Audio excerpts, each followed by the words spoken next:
কি আশ্চর্য, থামতে বলছি না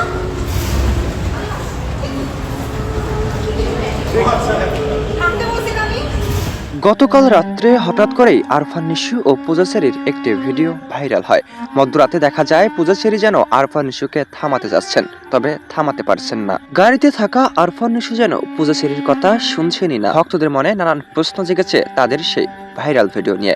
অনেকেই মন্তব্য করেছেন কি বা হয়েছিল পূজাচেরি ও আরফান নিশুর মধ্যে, কেনই বা আকুতি জানিয়েছেন পূজাচেরি, কেনই বা গাড়ি থামাচ্ছেন না আরফান নিশু।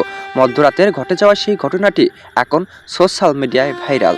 তবে বিষয়টি নিয়ে যেন নেটিজেনদের ঘুম হারাম হয়ে যায়। অনেকেই মন্তব্য করতে থাকেন তাদের কি বা হয়েছিল, কেনই বা তাদের মধ্যে এত বড় ঝামেলা, কেনই বা পূজাচেরি আকুতি জানার পরও আরফান নিশুকে থামাতে পারেননি। তবে সত্যি কি শুটিং এর দৃশ্য ছিল নাকি বাস্তব জীবনের ঘটে যাওয়া কোনো করুণ দৃশ্য? চলুন একে একে ঘটে যাওয়া সকল দৃশ্যের বিশ্লেষণ করে জেনে নেওয়া যাক কি হয়েছিল তাদের বাস্তবে। গতকাল রাত্রের সেই ভিডিওটি যখন টক অফ দ্য টাউন, তখন যেন নেটিজেনদের মনে নানান প্রশ্ন জাগতে শুরু করে।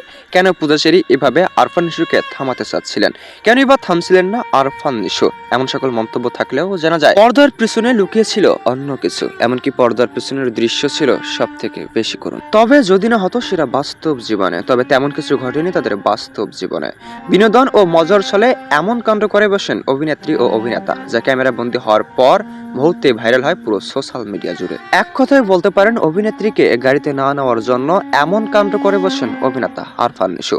যদিও বিষয়টি স্বাভাবিক ছিল, তবে নেট দুনিয়া ভাইরাল হওয়ার পর থেকে উত্তাল পুরো সোশ্যাল মিডিয়া। তাদের মধ্যরাতের ভাইরাল ভিডিওর দৃশ্য নিয়ে যদিও মন্তব্যের শেষ নেই, তবে বিষয়টি তেমন গুরুত্বপূর্ণ নয় বলে জানান অভিনেত্রী। তো বিষয়টি নিয়ে তেমন চিন্তার কোনো কারণ নেই বলে জানিয়েছেন অভিনেতাও। তবে এই বিষয়ে আপনারা যদি কোনো মতামত থেকে থাকে অবশ্যই কমেন্টে জানাতে মোটেও ভুলবেন না। আপডেট ও নতুন খবর সবার আগে পেতে চ্যানেলটি সাবস্ক্রাইব করেই আমাদের সঙ্গে যুক্ত থাকুন।